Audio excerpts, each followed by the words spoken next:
In today's episode, Mark asks, how do I set up a goal in Google Analytics for ungated content? I want to be able to give something away, but still be able to track it.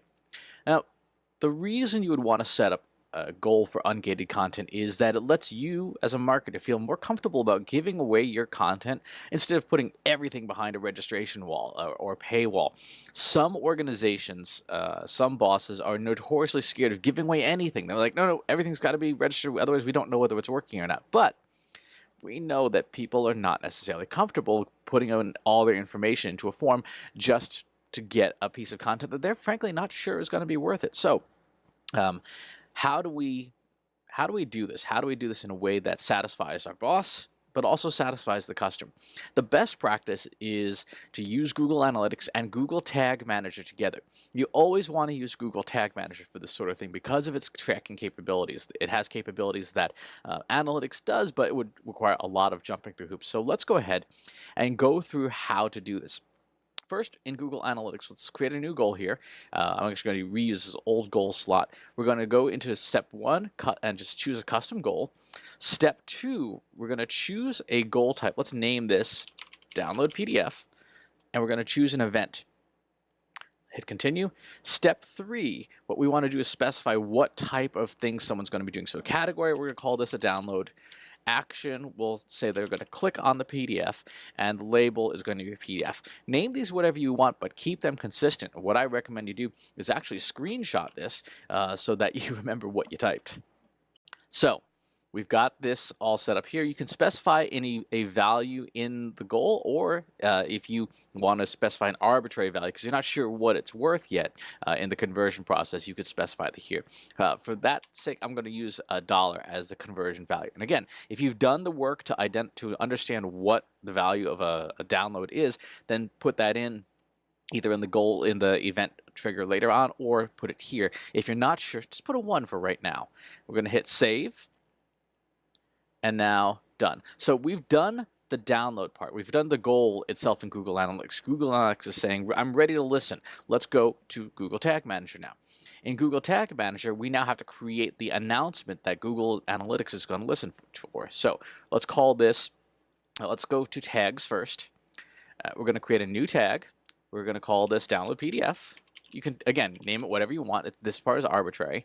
And we're going to choose Universal Analytics. We are going to use an event. The event is, hey, I've done something. Now this should look very familiar. We're going to specify a download. The action is click. The label is PDF. Whatever you named it in Google Analytics, name it here. If you wanted to put the value here, like if you wanted to be able to specify different PDFs, you certainly could. And they could have different values.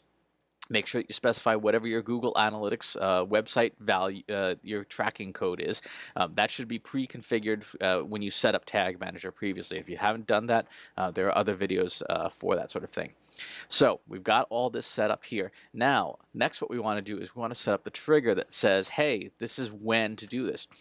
Google Tag Manager offers a huge number of triggers. I'm going to put a PDF click. We're going to call this one. This is going to be a new trigger just for this purpose. And you'll look here, just links, so people are going to click on a link. We can skip these things here, and we want to specify some link clicks.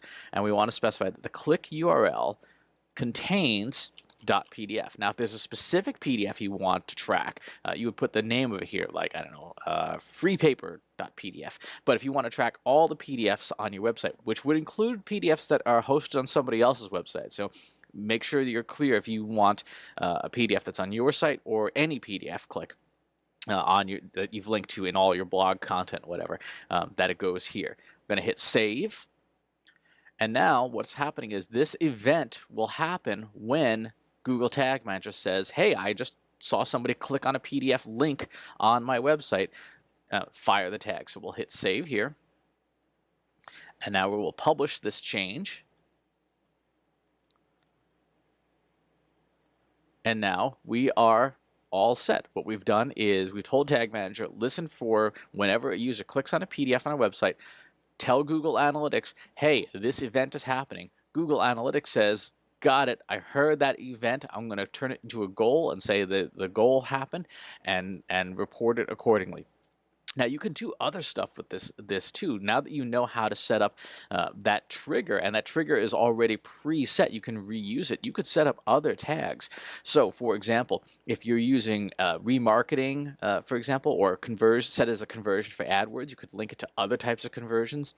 You could use custom HTML and change the contents of the page. And of course, if you're using any of the dozens and dozens of technologies that Google Tag Manager supports out of the box or with some custom code, you could, for example, add someone to a retargeting audience when they have when they've clicked on something of value. So you could run an ad campaign for ungated content, but still be able to track when somebody does something and then remarket to them later, which is a very, very powerful tool. So great question, Mark. It is a little more complex than your average Google Analytics goal, but this gives you the freedom to have some ungated content on your site to satisfy your customers, your potential customers, while still satisfying the boss and saying, hey, we are tracking this. We know how our content's performing. We can show you some results for this. We don't know who necessarily yet, but we've got everything in place so that if we wanted to do retargeting and remarketing and collect leads from those people later on down the road, they're all tagged and ready to go. So great question. As always, please subscribe to the YouTube channel and the newsletter, and I'll talk to you soon. Take care. If you want help with your company's data and analytics, visit braintrustinsights.com today and let us know how we can help you.